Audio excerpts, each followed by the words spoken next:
Alam selalu punya cerita. Terkadang cerita itu terasa seperti menakut-nakuti, tetapi tujuan utama munculnya cerita itu bukan untuk menakut-nakuti, tetapi supaya kita berhati-hati.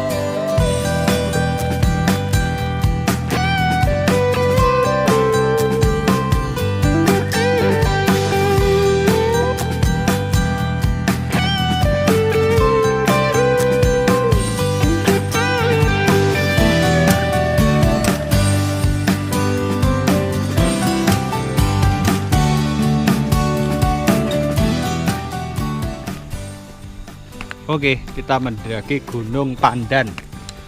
Ya, mendaki Gunung Pandan. Tidak ada base campnya, jadi tadi parkir di rumah terakhir di titik start pendakian. Ini berada di Kabupaten Bojonegoro. Sepi sekali ya. Semoga lancar.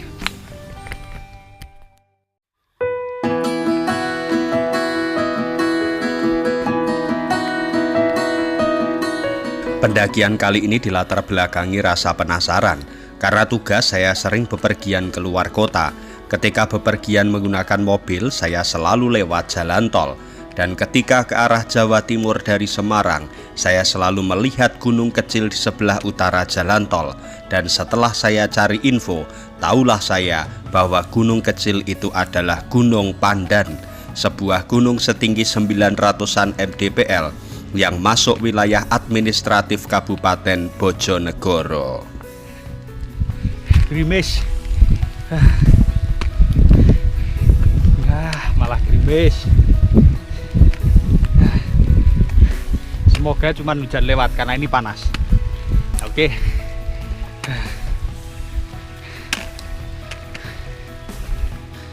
Gunung Pandan belum menjadi destinasi pendakian yang jelas dan tertata. Hutannya masih sangat rimbun sekali. Saya menyimpulkan pendakian Gunung Pandan ini daripada disebut pendakian, ini lebih cocok disebut menjelajah hutan. Saya mulai pendakian sudah terlalu siang, sebab untuk mencapai titik awal pendakian, saya harus nyasar dulu dan berputar-putar. Pendakian dimulai dengan melewati jalur kebun warga. Selepas kebun warga, hujan turun, membuat saya harus memakai jas hujan. Oke, tiba-tiba hujan. Padahal sebenarnya ini panas loh. Matahari terik tapi ternyata hujan dan lumayan deras. Mantap.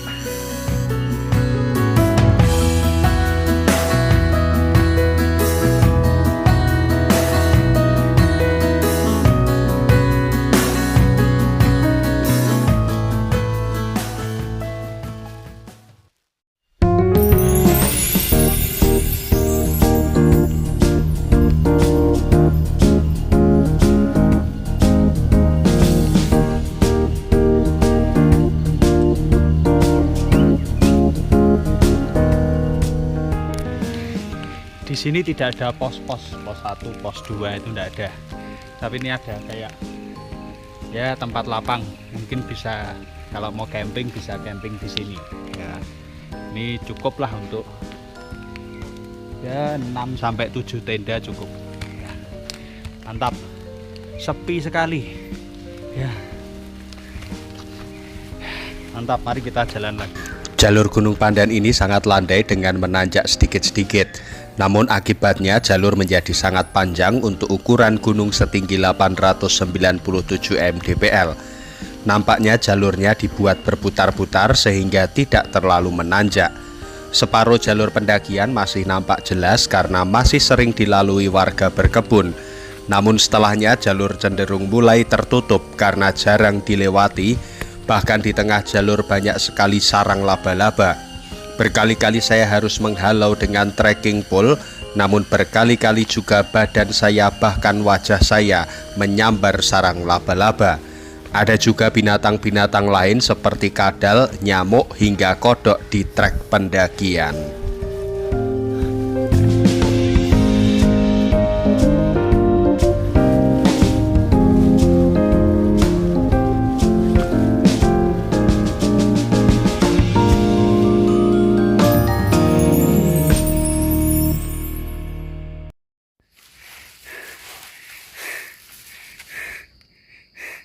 tiba-tiba pos 4 ya.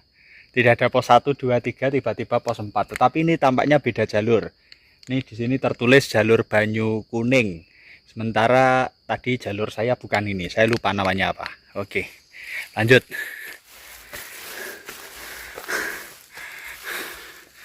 Akhirnya sampailah saya di puncak Gunung Pandan. Saya di puncak hanya istirahat sebentar, minum dan makan roti. Setelah itu saya segera turun.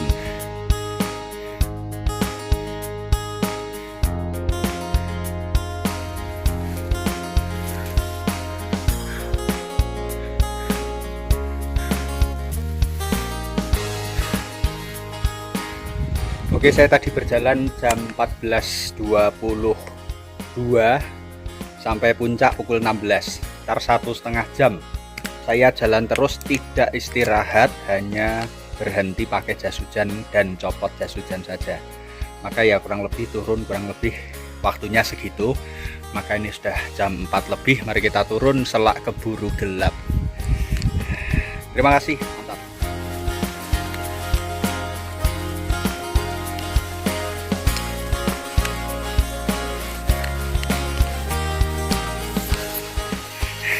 Barusan saya menginjak kodok.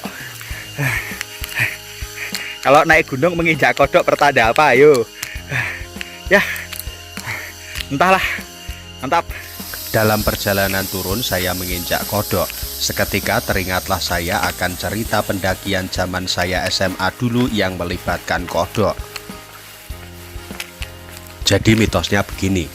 Anggaplah saya dan Anda naik gunung. Saya dan Anda sampai di base camp. Dan sebelum masuk hutan kita bertemu seorang kakek yang berkata, "Le, nek munggah gunung iki sing hati-hati, ojo nganti ngidak kodok, nek ngidak kodok bojomu bakal elek." Naiklah kita berdua. Dalam perjalanan saya kurang beruntung karena saya menginjak kodok, sedangkan Anda berhasil sampai puncak tanpa menginjak kodok. Turunlah kita berdua. 2 tahun kemudian benar, istri saya jelek sekali, sedangkan istri Anda sangat cantik. Karena penasaran saya tanya istri Anda, "Mbak, kok gelem dadi bojone dekne?" Istri Anda menjawab, "Iya mas, ngene lho, ceritane dhisik aku munggah gunung.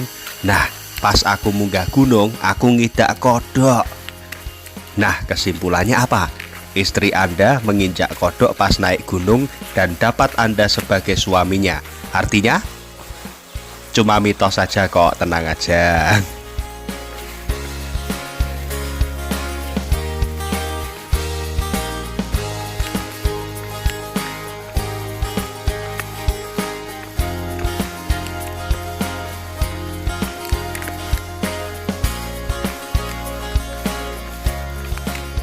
Oke. Ternyata ada pos 1 ya. Tadi tidak kelihatan pos 1-nya. Mungkin karena tadi pas saya lewat di sini tuh pas hujan. Ya, pas hujan deras sehingga lalu mungkin tidak sempat melihat kalau ternyata ada pos 1. Tetapi pos 2 dan 3 saya tidak menemukannya. Ya, tahu-tahu pos 4 tadi di atas. Oke. Mantap. Mari kita lanjut. Di tiap gunung selalu ada cerita-cerita dan pantangan-pantangan. Hal-hal itu bukan untuk menakut-nakuti atau merepotkan pendaki, tapi pertama-tama agar para pendaki berhati-hati dan tidak sembarangan, serta menghargai alam dan budaya setempat. Pendaki sejati semakin banyak mendaki akan semakin mampu menghargai budaya, aturan, dan orang lain. Salam lestari.